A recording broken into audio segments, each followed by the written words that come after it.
Este es el primer video de una serie de videos en el que vamos a aprender a utilizar timers para realizar la lectura de sensores y optimizar así el uso del procesador. Este primer ejemplo no utiliza timers y consiste en la lectura de temperatura y humedad utilizando un sensor de HT11. Este ejemplo voy a explicar paso a paso cómo funciona y lo pondremos a funcionar. Primero que todo, en la línea 9 y 10 realizamos las macros para definir cuál es el pin en el que vamos a conectar nuestro DHT11 y el tipo de sensor DHT11. En la línea número 12 vamos a incluir la librería DHT que utilizaremos para poder comunicarnos y programar con el sensor. En la línea 14 se realiza la instanciación del objeto DHT, que es este que está aquí en minúscula. A ese objeto le pasamos el número de pin y el tipo de sensor, y el de objeto DHT es el que vamos a utilizar para realizar todas las operaciones con el sensor. En la línea número 15 declaramos una variable tipo entera que se llama sample counter y la inicializamos en 1. Sample counter lo vamos a utilizar para llevar un conteo de las muestras que se van tomando con el sensor. En la función setup realizamos la inicialización del puerto serial de la consola. A diferencia del Arduino Uno, con el ESP32 podemos especificar una velocidad mayor en la comunicación de una velocidad de 115.200 baudios. Nada más tenemos que recordar que esta velocidad debe coincidir con la velocidad de la consola. En la línea 19 desplegamos un mensaje inicial indicando que es una demostración del sensor DHT11, y la línea 20 es muy importante. La instrucción DHTBegin nos va a servir para inicializar el sensor. Este de objeto DHT fue el que declaramos nosotros aquí en la línea 14. Ya una vez en la función loop declaramos tres variables. Una variable tipo float para la humedad e inicializamos la variable realizando una lectura al sensor. La instrucción de ht.readHumidity con paréntesis redondos realiza la lectura de humedad en el sensor y lo devuelve en un dato de porcentaje de 0 a 100. La línea 25 declaramos la variable temperature C y realizamos la lectura del sensor de ht.readTemperature. Esa nos da la temperatura en grados Celsius. Y en la línea 26 realizamos la declaración de la variable temperature F y realizamos la lectura del sensor utilizando dht.readTemperature y pasando un true como parámetro. Eso nos devuelve la temperatura en grados Fahrenheit. Estas variables se declararon localmente acá en el loop, lo que significa que cada vez que el loop se ejecuta se destruye, se vuelven a crear. Termina el loop, se destruye y después se vuelven otra vez a crear las variables. Estas variables, humedad, temperatura y los grados en Fahrenheit, pudieron haber sido declarados también de forma global. En la línea 29 ponemos una instrucción if. Después de que realizamos la lectura de los sensores, del sensor de humedad y temperatura, necesitamos realizar una verificación de que la lectura que nos esté dando sea válida. ¿Qué significa esto? Que por alguna razón puede ser que el sensor esté desconectado, esté dañado o que haya un error de alambrado. En ese caso, si el sensor realiza una lectura, va a arrojar un dato inválido que no es numérico. Nosotros queremos detectar cuando un dato no es numérico, porque si nosotros no validamos que es un dato numérico y lo vamos a utilizar para realizar alguna operación o alguna comparación, podemos tener problemas. Si nosotros, por ejemplo, vamos a capturar estas variables, humedad y temperatura, y las vamos a guardar en una base de datos, para después procesar. Si nosotros no hacemos estas validaciones, es posible que estemos guardando basura en la base de datos o bien que tengamos errores después en la base de datos porque estamos tratando de insertar valores que no son numéricos. Para poder validar si un valor es un numérico, utilizamos esta función que se llama isNaN. Vendría a ser algo así como is not a number. Entonces, si humidity, que es el que tiene la humedad, fuera un dato erróneo, un dato que no es numérico, o sea, basura, la función isNaN va a generar un true. Si el dato es válido, la función isNaN nos va a devolver false. Aquí realizamos una OR. Una OR, el doble pipe significa OR, y preguntamos lo mismo. ¿Es not a number for temperature say? Or is not a number temperature F. Si hacemos una lectura de esta condición en este if de la línea 28, nos va a decir si humedad no es un número o la humedad o la temperatura en centígrados no es un número o la temperatura en Fahrenheit no es un número, con cualquiera de esas condiciones que dé true, ya vamos a entrar aquí a la línea 29 y nos va a tirar en la consola el mensaje serial print fail to read from the HT sensor. Eso es básicamente, si la humedad no es un número o la temperatura en centígrados no es un número o la temperatura en Fahrenheit no es un número, tire este mensaje de error y ya no haga nada más, ¿ok? Pero si todos estos valores, la humedad, la temperatura en centígrados y en Fahrenheit, están correctos, isNaN va a devolver falso, y falso nos da falso.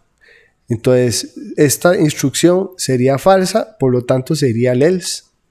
Y en el else es donde nosotros vamos ya a entrar asumiendo que nuestros datos ya están verificando ya que nuestros datos son los correctos.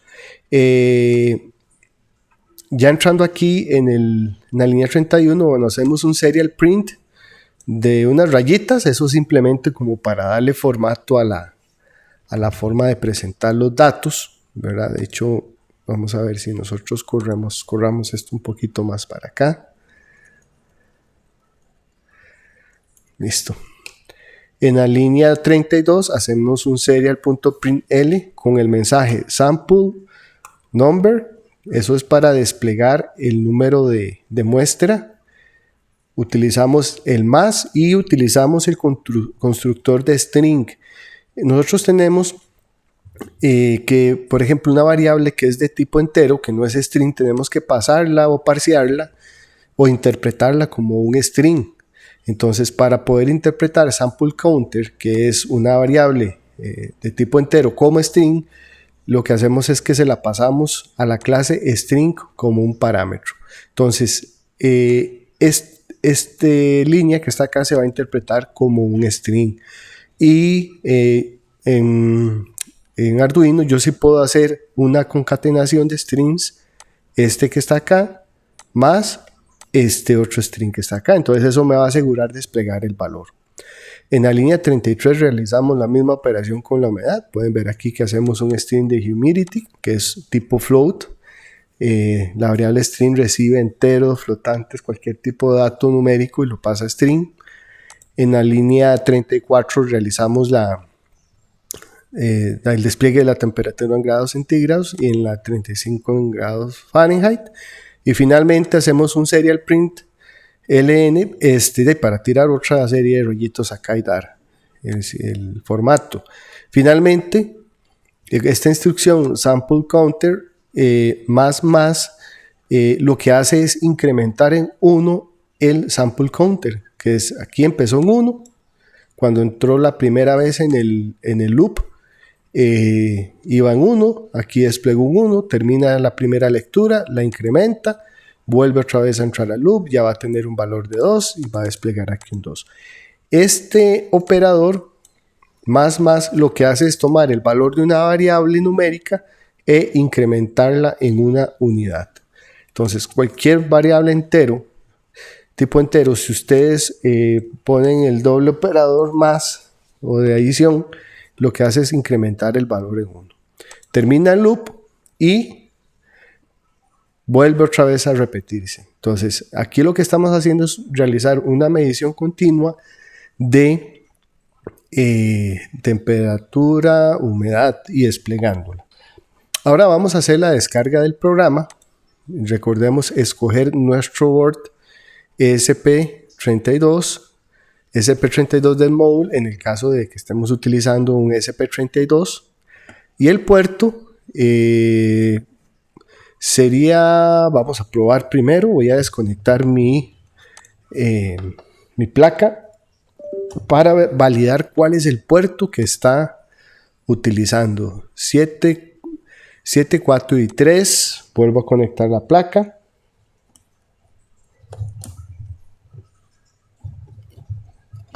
Vamos a ver.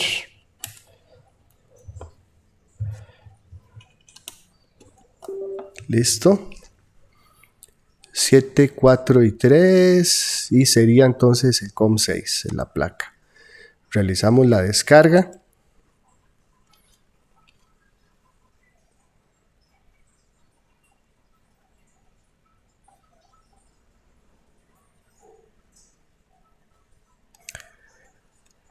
Ok, ya acá estamos terminando la descarga del software. Como pueden ver, se descargó sin ningún tipo de error.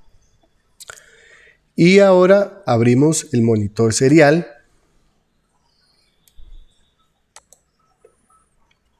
Y podemos observar, vamos a hacer aquí el monitor serial más grande. Muy importante, recuerden cuando están utilizando una placa que la velocidad de comunicación del monitor serial que está acá tiene que coincidir con la que definieron en el setup. Si ustedes ponen otro tipo de velocidad, van a obtener un montón de basura. No se asusten, no es problema, simplemente es que no está interpretando bien los datos que transmite el Arduino por tema de velocidad. Pues vamos a poner acá los 115.200 y aquí pueden notar que vamos a hacer una pausa al scroll. Aquí lo pueden pausar. El scroll automático, si lo activan acá, hay scroll automático y si lo desactivan, hay scroll. Pueden ver que en el momento que terminó la descarga ya llevamos 6.682 muestras. ¿Qué es lo que está sucediendo acá? Recordemos que el loop se ejecuta continuamente. Entonces, el código está repitiéndose tan rápido como el loop corra. ¿Ok? Por eso es que estamos observando que la transmisión de datos es muy rápida. Y el sensor en estos momentos se le está solicitando que envíe o que haga lecturas muchas veces por segundo. Esto en realidad no es práctico y no es algo que sea una buena práctica de implementación, pues los sensores tienen tiempo de lectura y tiempo de escritura. Cada sensor en su hoja de datos debe venir reflejado. Se dice que para el DHT11 se debe dar al menos un segundo de tiempo entre lecturas. El otro tema que tenemos es que en estos momentos el procesador estaría totalmente ocupado haciendo este trabajo, ¿verdad? Por otro lado, nosotros no necesitamos tomar 500 lecturas de sensor por segundo, no es necesario. Entonces, esto lo podemos resolver poniendo un delay aquí abajo. Eso sería una forma de resolver el problema de enviar los datos, tantos datos por segundo. Volvemos a hacer una descarga.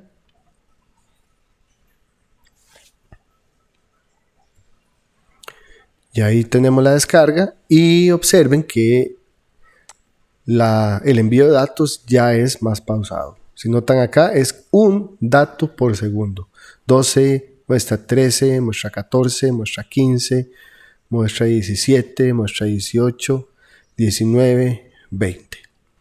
Entonces, resolvimos el problema de enviar los datos al monitor. Sin embargo, con la instrucción delay tenemos otros problemas derivados. Recordemos que la instrucción delay lo que hace es decirle al procesador deténgase por una determinada cantidad de milisegundos. Significa que cuando el código entra a la línea 39, cuando el puntero de programa entra a la línea 39, el procesador se detiene un segundo.